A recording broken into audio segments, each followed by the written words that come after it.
Let's look at some parametric surfaces. When we studied quadric surfaces at the earlier part of the course, we were contented with Cartesian representations of quadric surfaces, and there was nothing wrong with that. But you can recall that when we study curve theory, we really liked the parametric representation, and of course in Calculus 2, we studied the calculus of parametric equations.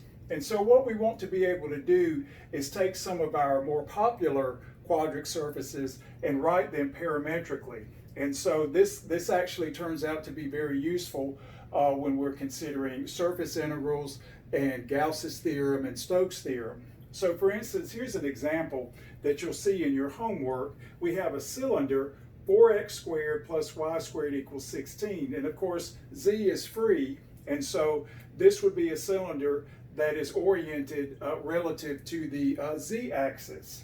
And so what I've done here, I'm treating this like a conic section. I just divide by 16, and so we get 4 over 16. So we have a 4 here, and a 16 here, and a 1 here, like we would doing conic sections in pre-cal.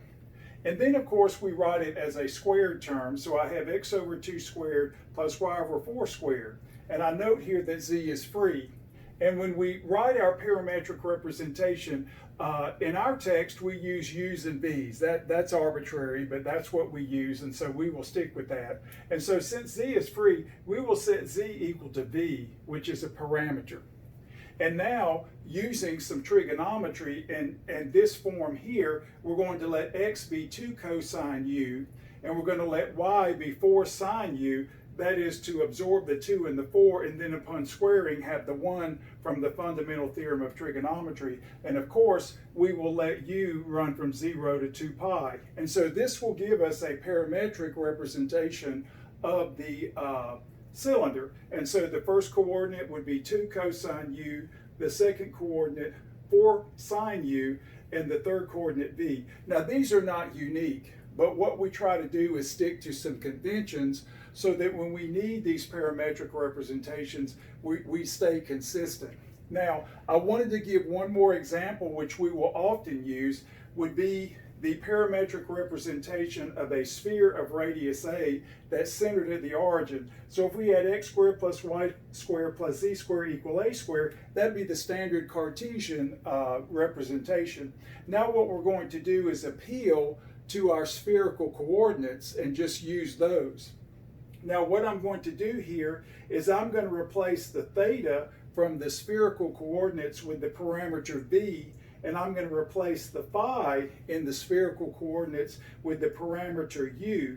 And then we just fill them in. The rho, of course, is just a, that's fixed. So we have x is equal to a cosine v sine u, y is equal to a sine v sine u, and z is equal to a cosine u, of course, where v runs from 0 to 2 pi and u runs from 0 to pi. And so if we put these in the coordinate representation, we have r of uv will be a cosine v sine u, comma a sine v sine u, comma a cosine u.